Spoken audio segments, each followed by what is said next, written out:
కృష్ణా జిల్లా నూజివీడు సమీపంలోని మర్సపూడి మీర్జాపురంలో చేపల వర్షం కురిసింది. దీంతో స్థానికులు వీటిని వింతగా చూశారు.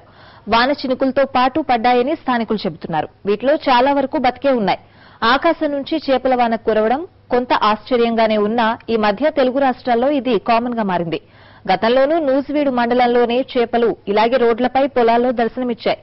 గుంటూరు, ప్రకాశం, నల్గొండ జిల్లాల్లోనూ ఇలాంటి వింత వాన చోటు చేసుకుంది.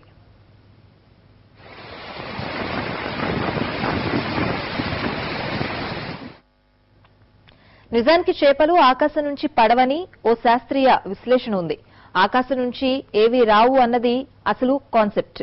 సహజంగానే వర్షాలు పడ్డప్పుడు చేపలు, జలచరాలు ఒక ఆవాసం నుంచి మరో ఆవాసానికి వెళ్లడం సర్వసాధారణమంటున్నారు.